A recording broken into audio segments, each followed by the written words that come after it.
এর আগে ডিলিজেন্ট পত্রিকার পক্ষ থেকে বৌদ্ধ দর্শন নিয়ে আলোচনা হয়েছিল এবং বিভিন্ন দর্শকদের এই বিষয়ে অনেক প্রশ্ন ছিল।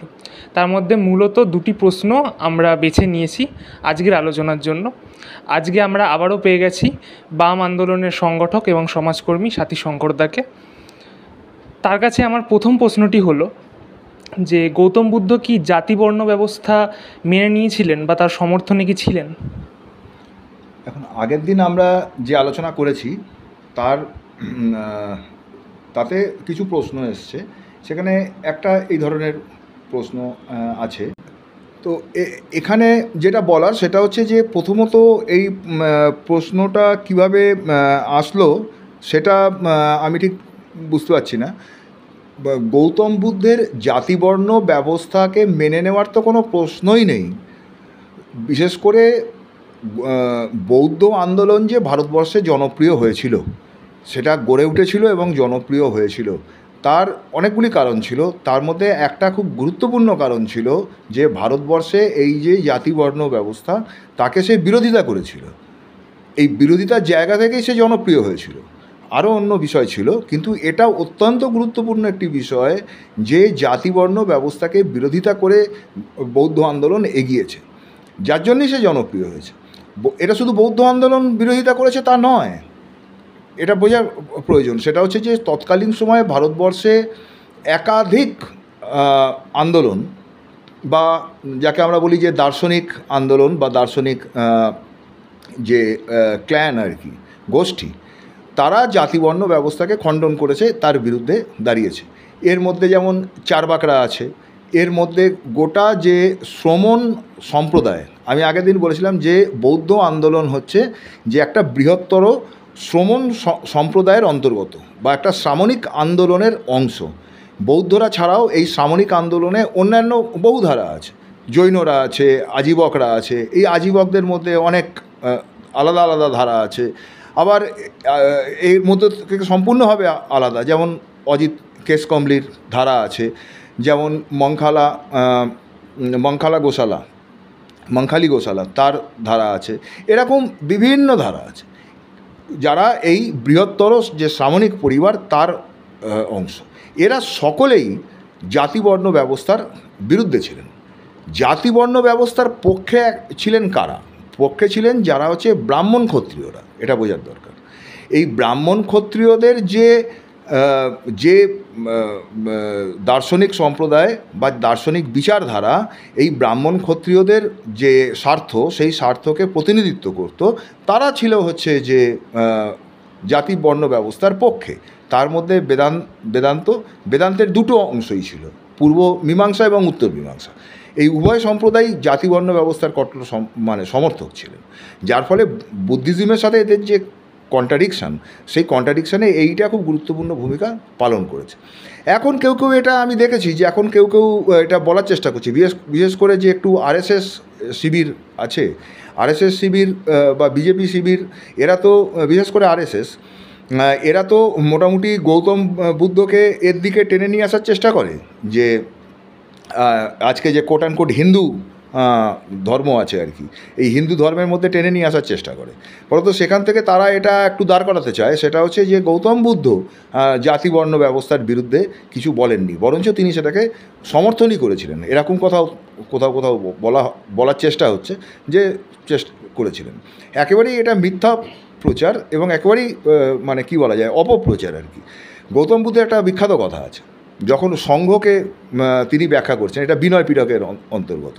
বিনয় পিটকের মধ্যে চুল্লবজ্ঞ বলে যে অংশটি আছে, সেই অংশের মধ্যে যখন তিনি বিনয় ব্যাখ্যা করছেন, বিনয় মানে হচ্ছে যে বুদ্ধিস্ট যে সংঘ, সেই সংঘের সংবিধান আর কি, তার আইন কানুন, সেখানে কীভাবে কী করা যাবে কী করা যাবে না ইত্যাদি। তো এই যে বিনয় পিটকের এইখানে যেমন একটা জায়গায় আছে যে গৌতম বুদ্ধ তার শিষ্যদের সাথে সংঘকে নিয়ে আলোচনা করছেন। সেখানে বলছেন সেটা হচ্ছে যে সংঘের চরিত্র মহাসমুদ্রের চরিত্রের মতো, মহাসমুদ্রের 7টি গুণ সংঘের আছে, এই বলে ব্যাখ্যা করছেন। তাতে নানান বিষয় আছে, যেমন একটা হচ্ছে যে সমুদ্র যেমন কম গভীরতা থেকে বড় গভীরতায় যায়, তেমনি সঙ্ঘও তাই। সঙ্গে যখন প্রথম কেউ আসে তখন এসেই তো সে সঙ্ঘের যে গোটা যে তত্ত্ব বা বুদ্ধিস্টের যে গোটা তত্ত্ব সেটাকে তো সে সম্পূর্ণ গভীরতায় সে বোঝে না, তাকে সে ধীরে ধীরে ধীরে ধীরে অল্প গভীরতা থেকে সে গভীরতায় যায়। এইভাবে তিনি এটা ব্যাখ্যা করছেন। সেইখানে একটা জায়গায় তিনি বলছেন যে একটা ক্যারেক্টার মানে সমুদ্রের চরিত্র এবং সঙ্ঘের চরিত্রকে করতে গিয়ে বলছেন যে সমুদ্রে দেখো, সমুদ্রে বিভিন্ন নদীর জল আসে, কিন্তু একবার সমুদ্রে এসে পড়ার পর আলাদা করে কিন্তু আর কোনো নদীর জলকে আলাদা করে চেনা যায় না, তখন সবাই কিন্তু সমুদ্রের জল। ঠিক তেমনি এই যে বুদ্ধিস্ট সংঘ, এই সঙ্গে বিভিন্ন জাতি বর্ণের লোক আছে। এখানে ব্রাহ্মণ থেকে এসছে, এখানে ক্ষত্রিয় থেকে এসছে। তো এই বুদ্ধিস্ট যে সংঘ, সেই সঙ্গেও বিভিন্ন জাতিবর্ণ থেকে লোক এসছেন। এখানে ব্রাহ্মণ আছে, এখানে ক্ষত্রিয় আছে, এখানে তথাকথিত নিচু বর্ণের লোক আছে। যেমন উপালি বুদ্ধের অত্যন্ত গুরুত্বপূর্ণ শিষ্য ছিলেন, তিনি ছিলেন নাপিত অংশ থেকে আসা। আবার ব্রাহ্মণ ছিলেন, ক্ষত্রিয় ছিলেন, বিভিন্ন ছিলেন। তো গৌতম বুদ্ধ বলছেন যে দেখো, এখানে বিভিন্ন জাতিবর্ণ থেকে লোক আসার পর একবার এসে পড়ার পর আলাদা করে কিন্তু আর কাউকে চেনা যাবে না যে সে কোন বর্ণের লোক বা কোন জাতির লোক। এখানে কিন্তু সবাই শ্রমণ, সবাই ভিক্ষু। সুতরাং এই যে নেগেট করে দিচ্ছেন, জাতি বর্ণকে নেগেট করে দিচ্ছেন, এটা বলতে গিয়ে বলেছেন এরকম বহু উদাহরণ আছে। বহু ক্ষেত্রে তিনি যখন মানে করছেন আর কি, তার মত প্রিচ করছেন, তর্ক করছেন, বিতর্ক করছেন, ব্রাহ্মণদের সাথে বিতর্ক হচ্ছে, তো ব্রাহ্মণদের সাথে যখন বিতর্ক করছেন প্রত্যেকটা জায়গায় তিনি ব্রাহ্মণদের যে ওই যে মানে উচ্চ অধিকার, এটা কখনোই তিনি স্বীকার করেননি, বা যে কেউ এগিয়ে থাকা জাতি, কেউ পিছিয়ে থাকা জাতিটা কখনোই স্বীকার করেননি। এখন এখানে আরও তদুপরি আরও কিছু কথা আছে। একটা কথা হচ্ছে যে বৌদ্ধ আন্দোলন ভারতবর্ষের ১৫০০ বছরের আন্দোলন, আমি আগের দিনও বলেছি। এখানে বহু আচার্য এসছেন, গৌতম বুদ্ধকে দিয়ে শুরু, বহু আচার্য এসছেন। প্রত্যেকেই তার নির্দিষ্ট সময়ের যে বিতর্কের প্রশ্নগুলো, যেটা নিয়ে টাসেল চলছে, যেটা নিয়ে মূল বিতর্ক চলছে তার সময়ের, সেইটাকে বেশি করে অ্যাড্রেস করেছেন। সুতরাং গৌতম বুদ্ধের যে সময়, সেই সময়ে আমরা যদি এটা আশা করি, সেটা হচ্ছে যে জাতিবর্ণ ব্যবস্থা নিয়ে তিনি অনেক কিছু বলবেন, সেটা বোধহয় সম্ভব না। কারণ সেই সময় এটা কিন্তু প্রচণ্ড টাসেলের বিষয় হয়েও ওঠেনি ভারতবর্ষে। গৌতম বুদ্ধের সময় জাতিবর্ণ ব্যবস্থা খুব অঙ্কুরে রয়েছে, এটা বোঝার দরকার। অঙ্কুরে রয়েছে, তখনও মনু আসেনি, তার অনেক পরে মনুর পর বলা যায় যে মনুর পর যেটা দাঁড়াচ্ছে সেটা হচ্ছে যে মনুস্মৃতি লেখার পর তারপরে ওখানে জাতিবর্ণ ব্যবস্থার বিরুদ্ধে একদম থিওরিটিক্যাল সংগ্রামটা সেই সময় অ্যাজেন্ডা অফ দি ডে হয়ে যাচ্ছে। তখন সেই সময়কার যারা বৌদ্ধ আচার্য আছেন তারা আবার অনেক বেশি তীব্রভাবে আক্রমণ করেছেন। গৌতম বুদ্ধ অন্যভাবে বলেছেন। গৌতম বুদ্ধের সময়ের যে অ্যাজেন্ডা অফ দি ডে যেগুলো, সেগুলো ধরে গৌতম বুদ্ধ আবার অনেক বেশি তীক্ষ্ণ কথাবার্তা বলেছেন। সুতরাং ব্যাপারটা ওরকম নয়, সেটা হচ্ছে যে গৌতম বুদ্ধ, অনেকে আবার গৌতম বুদ্ধের সাথে ধর্মকীর্তিকে কন্ট্রাডিকশানে নিয়ে যায়, যে ধর্মকীর্তি যেভাবে বেদকে নস্যাৎ করছেন আর কি, বেদকে ভণ্ড নিশাচর বেদের যারা রচয়িতা তাদেরকে ভণ্ড এবং নিশাচর বলছেন, সেইভাবে গৌতম বুদ্ধ তো বলেননি। এরকমভাবে ধর্মকীর্তির সাথে মানে গৌতম বুদ্ধকে একটা কন্ট্রাডিকশানে নিয়ে যান। কিন্তু এটা মনে রাখতে হবে যে গৌতম বুদ্ধ তার সময়ের যে অ্যাজেন্ডা অফ দি ডে সেইগুলোকে অ্যাটাক করেছেন, আর ধর্মকীর্তি তার সময়ের যে অ্যাজেন্ডা অফ দি ডে তাকে অ্যাটাক করেছেন। নাগসেন তার সময়কার যে বিষয়গুলো সেগুলোকে অ্যাটাক করেছেন। নাগার্জুন, অসঙ্গ, বসুবন্ধ, এরা প্রত্যেকেই তার সময়কার যে বিতর্ক, যেখানে মূল বিতর্কটা চলছে সেই জায়গাতে অনেক বেশি কনসেন্ট্রেট করেছেন। কিন্তু গোটা বুদ্ধিস্ট মুভমেন্টই দাঁড়িয়ে রয়েছে যে স্তম্ভগুলোর ওপর, তার মধ্যে এই যে তার যে সাম্যের দিক, সেই সাম্যের দিক, সামাজিক সাম্যের দিক, যেটা তার গুরুত্ব, যেখান থেকে আজকে দলিতরা বুদ্ধিস্ট হয় কেন, আম্বেদকর কেন বৌদ্ধ ধর্ম গ্রহণ করলেন, এমনি নয় তো। যদি গৌতম বুদ্ধ যদি জাতিবর্ণ ব্যবস্থাকে সমর্থনই করতেন, তাহলে কি আর আম্বেদকর তার অত দলিত অনুগামীদের নিয়ে তাহলে কি তারা বৌদ্ধ ধর্ম গ্রহণ করতে পারতেন?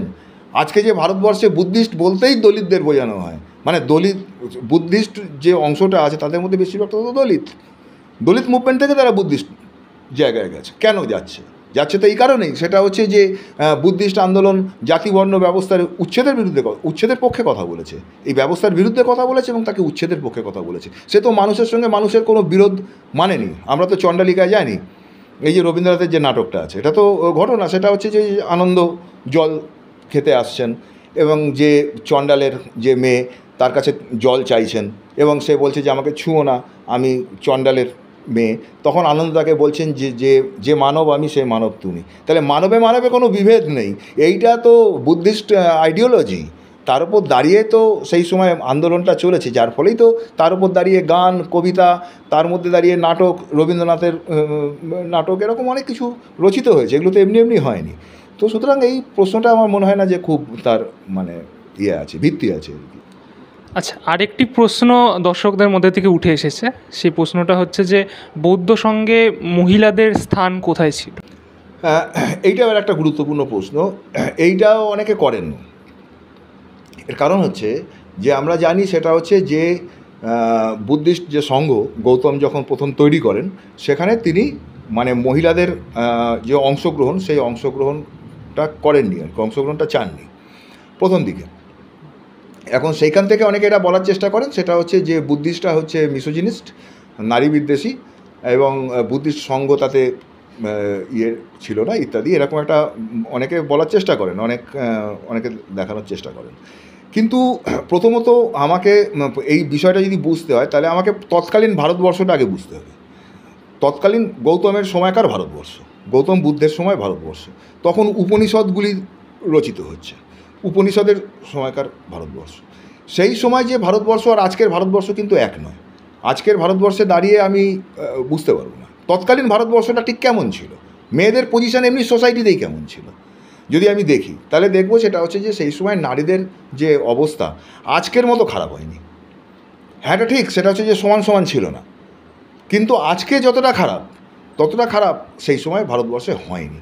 সেই সময় যদি আমি দেখি সেটা হচ্ছে যে সমস্ত শ্রমণ, এই যে আমি সামরিক ধারার কথা বলেছি, সামরিক আন্দোলনের কথা বলেছি, এই সমস্ত শ্রমণ গোষ্ঠীতেই মহিলারা ছিলেন। আমি বুদ্ধির সঙ্গের কথা পরে আসছি, আগে আমি শ্রমণ গোষ্ঠীগুলির কথা বলি। শ্রমণ গোষ্ঠীগুলিতে সমস্ত জায়গাতেই মহিলারা ছিলেন। এমনকি যারা জৈন আন্দোলনের ক্ষেত্রে আমরা জানি যে জৈনদের মধ্যে দুটি গোষ্ঠী, একটি দিগম্বর গোষ্ঠী, একটি শ্বেতাম্বর গোষ্ঠী। দিগম্বর গোষ্ঠী যারা, তারা পোশাক পরতেন না, তাতে মহিলারাও ছিলেন যারা পোশাক পরতেন না। সুতরাং এটা বিষয় নয়, সেটা হচ্ছে যে সেই সময় মহিলারা সঙ্গে থাকবে, এটা একটা খুব আশ্চর্যজনক বিষয়, কিছু একটা র্যাডিক্যাল কিছু একটা বিষয়, এবং সেটা গৌতম বুদ্ধ করেননি। অন্য কেউ তো করেনি, গৌতম বুদ্ধও করেননি। তাহলে গৌতম বুদ্ধ কিসের র্যাডিক্যাল? বিষয়টা এটা নয়। সেই সময় এটা ভারতবর্ষে খুব প্রচলিত ছিল। মহিলারা আজকের তুলনায় অনেক বেশি অগ্রবর্তী স্থানে ছিল। বরঞ্চ বেদান্তিকরা মহিলাদেরকে ব্রহ্ম আলোচনায় আসার ক্ষেত্রে যোগ্য মনে করেনি। এটা বেদান্তিকদের সমস্যা। আমরা জানি যে এই যে মৈত্রেয়ী এবং যাজ্ঞবল্কের যে বিতর্ক, যেখান থেকে উপনিষদ আলোচনা শুরু হচ্ছে, যে মৈত্রেয়ীকে যাজ্ঞবল্ক্য বলছেন যে আমি এবারে সংসার ত্যাগ করছি, সংসার ত্যাগ করে আমি এতে যাচ্ছি, অরণ্যে চলে যাব, আর একটু হায়ার এডুকেশনের জন্য, উচ্চতর ব্রহ্মচর্চার জন্য আমি গৃহ ত্যাগ করছি। আমার যে সম্পত্তি আছে সেই সম্পত্তি আমি আমার দুই স্ত্রী, মানে ওনার তো দুই স্ত্রী ছিলেন, একজন মৈত্রেয়ী, একজন কাত্যায়নী, আমি মৈত্রেয়ী এবং কাত্যায়নীর মধ্যে, তোমাদের দুজনের মধ্যে আমি আমার সম্পত্তিটা ভাগ করে দিয়ে যেতে চাইছি, যাতে পরবর্তী ক্ষেত্রে কোনো ডিসপিউট না হয়। তখন মৈত্রেয়ী ওনাকে জিজ্ঞেস করছেন, সেটা হচ্ছে যে এই সম্পদ এটা কি আমাকে অমরত্ব দেবে? বলছে না, এটা তোমাকে অমরত্ব দেবে না। তাহলে অর্থাৎ এর গুরু অর্থ যেটা, সেটা হচ্ছে যে তুমি সম্পদ যেটা আমাকে অমরত্ব দেবে না, সেইটা তুমি আমাকে দিয়ে অমরত্ব যা দেবে, সেটা হচ্ছে যে ব্রহ্মচর্চা, সেইটার দিকে তুমি নিজে চলে যাচ্ছ। এইটা বেদান্তিকদের সমস্যা ছিল, তারা মহিলাদের কখনোই এতে নিয়ে যেতে চাননি। কিন্তু বুদ্ধিস্ট সংঘ বা শ্রমণে এটা সমস্যা ছিল না। কিন্তু গৌতম বুদ্ধ তাহলে কেন প্রথম দিকে আটকে ছিলেন, কেন প্রথম দিকে তিনি করতে চাননি? কারণ তিনি তখন সংঘটা নতুন নতুন তৈরি করছেন। সংঘকে একটা ম্যাচুরিটিতে আসতে হবে, ওই যে মহাসমুদ্রের মতো অল্প গভীরতা থেকে অধিক গভীরতায় যায় সংঘের বৈশিষ্ট্য। সেই কারণে গৌতম বুদ্ধ তার সঙ্ঘকে প্রথমে মহিলাদের নিয়ে আসার ক্ষেত্রে তার আপত্তি ছিল। কারণ সঙ্ঘকে ম্যাচিওর হতে হবে, সঙ্ঘকে মানে কী করে আমি হ্যান্ডেল করব। মহিলাদের ক্ষেত্রে আমি একসাথে বাস, একাধিক মহিলা, একাধিক পুরুষ একত্রে বাস, তাহলে তাকে হ্যান্ডেল করার জন্য একটা লেভেল অফ ম্যাচুরিটি লাগে। তো সেই জায়গায় সঙ্ঘ যে আছে এইটা গৌতম বুদ্ধ অত নিশ্চিত ছিলেন না। পরবর্তীতে কি হলো সেটা হচ্ছে যে গৌতম বুদ্ধের শিষ্যত্ব লাভের জন্য বা সঙ্ঘের সদস্য হওয়ার জন্য শাক্য বংশের মহিলারা চলে আসেন, এবং এই যে শাক্য বংশের মহিলারা আসেন তার নেতৃত্বে ছিলেন হচ্ছে গৌতমের মা, মানে মা বলতে অ্যাকচুয়ালি মাসি গৌতমী, যিনি যার কাছে সে মানুষ হয়েছিল, তার যে মা আর কি মায়া দেবী তো 7 দিনের মাথায় মারা যান। তাই এই গৌতমীর কাছেই, ওই গৌতমীর নামেই তার নাম গৌতম। তো এই গৌতমীর নেতৃত্বে শাক্য বংশের একটি বিরাট মহিলাদের দল, তারা এসে হাজির হন যে আমাদের দিতে হবে, মেম্বারশিপ দিতে হবে। তো গৌতম তো সেটাতে রাজি না, কারণ গৌতম তার ধারণা ছিল। তো এবারে আনন্দ দেখা যাচ্ছে সেটা হচ্ছে যে গৌতমের সাথে বিতর্ক করছেন যে না এটা আপনি আর ঠিক করছেন না, এটা আর এই রেস্ট্রিকশনটা রাখার আর কোনো মানে নেই বলে এবার এই আনন্দ বিতর্কটা যাচ্ছেন গৌতমের সাথে। এবং এই বিতর্কটা চলতে চলতে মানে গৌতম বুঝে যাচ্ছেন সেটা হচ্ছে যে সঙ্ঘর সেই ম্যাচুরিটি এসে গেছে, যে জায়গা থেকে সে এটাকে হ্যান্ডেল করতে পারে। তো গৌতম তো তার মতে স্টিক করলেন না। গৌতম তখন বললেন যে আনন্দকে বললেন যে ঠিকই আছে, তুমি তাহলে বোধহয় ঠিকই বলছো, তুমি তাহলে এটা থেকে চালু হলো। তখন থেকেই এবারে চালু হচ্ছে। এবার চালু হওয়ার পর কি হচ্ছে, চালু হওয়ার পর যেটা হচ্ছে সেটা হচ্ছে যে বুদ্ধিস্ট সঙ্গে যে পরিমাণ মহিলা আচার্য তৈরি হয়েছে, মহিলারা অনেক জায়গায় থাকেন, কমিউনিস্ট আন্দোলনে অনেক মহিলা আছেন, কিন্তু জায়গাটা হচ্ছে যে আচার্য পদে যাচ্ছেন কিনা। বুদ্ধিস্ট সঙ্গেও অনেক মহিলারাও আচার্য পদে এসেছিলেন, নেতৃত্বের জায়গায় এসেছিলেন। সেটা নিয়ে রিস ডেভিস, আমরা জানি যে রিস ডেভিসের কাজ আছে। রিস ডেভিস এবং তার স্ত্রী, ওনারও নাম রিস ডেভিস নামে, ওনারও ওই নাম ব্যবহার করেন। তো দুজনেরই অনেক বই আছে, যারা পালি সোসাইটির তৈরি করেছিলেন ভারতবর্ষে, রিস ডেভিস, ওল্ডেনবার্গ এরা তো তৈরি করেছিলেন। তো রিস ডেভিস এবং তার যে স্ত্রী, ওনারা দুজনেই এই বিষয়টা নিয়ে ইলাবোরেটলি লিখেছেন। সেটা হচ্ছে যে কীভাবে এই যে মহিলা আচার্যরা বুদ্ধির সঙ্গে উঠে এসেছিলো, তার মধ্যে কিছু নামও আছে। যেমন ধরো যাক একটা কথা বলি, সোমা ছিলেন হচ্ছে যে এই যে মানে এই অজাতশত্রুর যে বাবা বিম্বিসারের রাজপুরোহিত।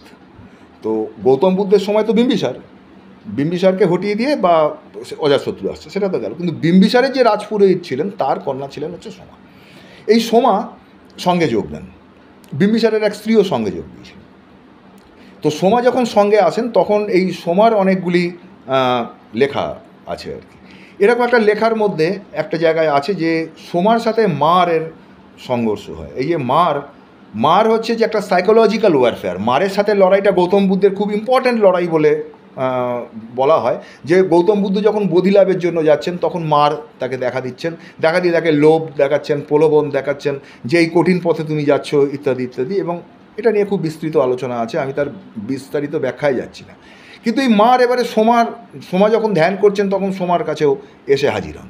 এসে মার যেটা বলেন সেটা হচ্ছে যে মেয়েদের যে বুদ্ধি, এই মেয়েদের বুদ্ধি হচ্ছে যে মানে যারা 2 ফিঙ্গার টেস্টের ওপর নির্ভর করে, 2 ফিঙ্গার টেস্ট, 2 আঙুলের যে পরীক্ষায়, এটা বলতে তিনি যেটা বোঝাচ্ছেন আর কি, মার যেটা বলছে সেটা হচ্ছে যে মেয়েরা দীর্ঘদিন ধরে ভাত রান্না করে, কিন্তু ভাত রান্না হয়েছে কিনা সেটা সে দেখে বোঝে না, তাকে ভাত তুলে এই টিপে বুঝতে হয়।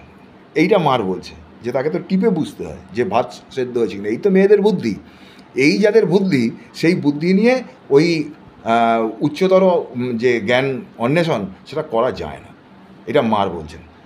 এবারে তাকে কাউন্টার করছে হচ্ছে সোমা, অসাধারণ কাউন্টার করছেন যে মেয়েরা যে পুরুষের সমকক্ষ এবং মেয়েদের গুণাবলী যে কোনো অর্থেই পুরুষের থেকে কম নয়, বরঞ্চ কোনো কোনো ক্ষেত্রে পুরুষের থেকে অধিক। মারকে সেই যুক্তিগুলো দিচ্ছেন এবং তারপরে মার অদৃশ্য হয়ে যাচ্ছে। এই যে কথোপকথনটা, মার এবং সোমার কথোপকথন, এটা তো সাইকোলজিক্যাল কথোপকথন, ব্যক্তির নিজের মধ্যেকার কথোপকথন। এবং এই যে মার হিসেবে যাকে মানে প্রতীক হিসেবে যাকে দেখাচ্ছে সেটা হচ্ছে যে সমাজের প্রচলিত ভাবনা, শাসক শ্রেণীর ভাবনা, যেটা মারের বক্তব্যের মধ্য দিয়ে আসছে। এবং সাধনা করতে গিয়ে সোমার মধ্যেকার যে কনফিউশন, সেই কনফিউশন, সেই সংশয়, তিনি নিজেই সেই সংশয়কে পরাজিত করছেন, অর্থাৎ মারকে পরাজিত করছেন, করে তিনি দাঁড় করাচ্ছেন। এখানে তার হাতিয়ারটা কি? এখানে তার হাতিয়ার গৌতম বুদ্ধের শিক্ষা। সুতরাং বিষয়টা তো সোজা নয় যেরকমভাবে একটা বলে দিলাম সেটা হচ্ছে যে নারী বিদ্বেষী বুদ্ধিস্ট সংঘ, তা নয়। মানে বুদ্ধিস্ট আন্দোলনেই একমাত্র বুদ্ধিস্ট আন্দোলনেই যেটা দেখা যাবে সেটা হচ্ছে যে মহিলারা সেখানে আচার্য পদে এসেছিলেন, এবং সুক্কা বলে আরেকজনের আছে।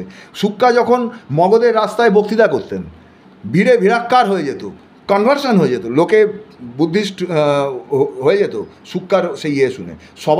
সবাই সেটা করার জন্য পারমিটেড ছিল না, সবাইকে অনুমোদন করা হতো না যে তুমি বুদ্ধিস্ট সংঘের যে মত তাকে তুমি জনসভা, এটা জনসভা ছিল, জনসভার মধ্যে দিয়ে বলো। সুক্কা ছিল, সোমা ছিল, এরকম বহু লোক আছে, বহু মহিলারা আছেন। সুতরাং বিষয়টা তো মানে ওরকমভাবে বলাটা ঠিক নয়, সেটা হচ্ছে যে বুদ্ধিস্ট সংঘ বা বৌদ্ধ আন্দোলন নারী বিদ্বেষী ছিল।